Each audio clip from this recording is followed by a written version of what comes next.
In this video, I'm going to be unboxing and reviewing the Venu 2 Plus. Hey guys, and welcome back. If you're new to this channel, well, you're going to get a lot of content like this, so don't forget to subscribe and do share with your friends. Now, on to the Venu 2 Plus. I have been wearing it for some time. I unboxed it some time ago, and this is what was there in the box. You had the watch itself, a charger cable, an instruction booklet, and some stickers. There's also a card with a QR code on it, so you could download Garmin Connect app easily. Turning the watch on and pairing it was a breeze. It took just a few minutes, and in no time I was up and running. Now, if you guys have seen the Venu and the Venu 2, you know that this is got an Amoled screen, great animated workouts, multiple sport apps. You have running, cycling, swimming, and many more. Well, what is the plus in this calling feature? Garmin has finally introduced a speaker and a mic onto their watch. My honest opinion about it, it's quite clear. The speaker is quite clear and the mic is also very clear and audible to the other party. On the right of the watch, you have three buttons. The center button is your shortcut to your calling apps. A long press of the center button gives you access to your voice assistants, Siri, Google, Alexa, any of these. So whichever one is your default setting is what it's going to access.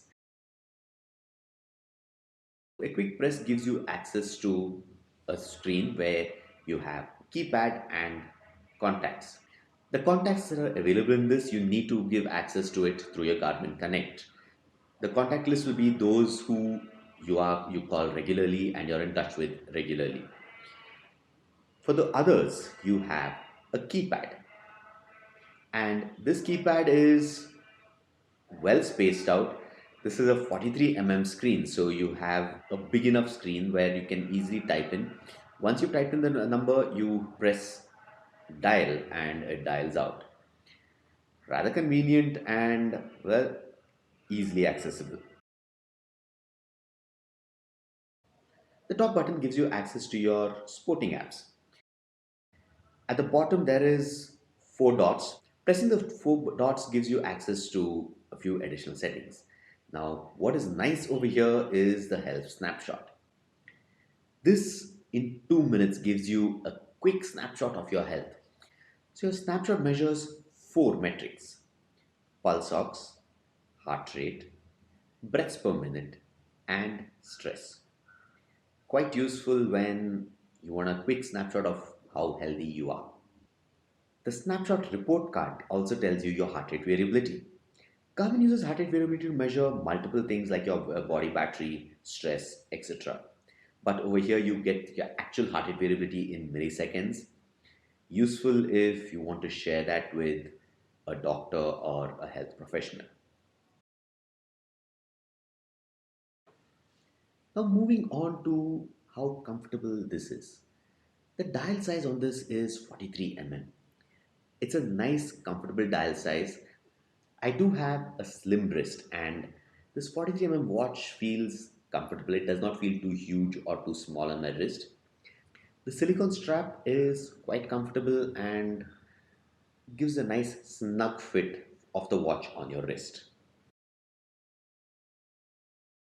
One of the differentiating factors of Garmin, which comes from a fitness background, is its waterproof rating. This is rated at 5 atm, and 5 atm rating as per Garmin means I can use this in water. I can wash my hands or take calls in the shower too. Yes, you can operate this watch in water, and that's a big plus compared to a lot of other smartwatches, which you cannot really, I think, get it even wet. So, this is a better all rounder and more versatile in its use. And now, let's talk about battery life. The Garmin gives you about 10 days of battery life in smartwatch mode. When you add speaker, you get regular calls and all that, it will probably drop down by a couple of days. This does give an estimate over here, along with the percentage of battery, it tells you how long it's expected to last. What I've seen is in a day it drops about 10 to 12%. So I'm expecting that this would should give me about 9 days of battery life. And this is with typical usage. I have been using this for about 4 5 days now and I'm down to about 42% battery life. So quite decent when you look at it in the long run. Garmin measures your heart rate live. So this battery life is with live wrist-based heart rate. It does measure, along with heart rate, your body battery, your stress, your breaths per minute, and all this with 10 days of battery life. So, what's my opinion of this? If you're looking for a health tracker with multiple health metrics being measured and tracked live, and you want to watch with speaker and mic, this is a really nice watch. It's light, good battery life, and waterproof. And with a price of about 47,000 rupees, 46,990 to be precise, this is the Garmin Venu 2 Plus. I'll be sharing some buying links in the description below. Do check it out, and if you think the watch is nice, go for it. That's it for now. Until next time, safe ride everyone.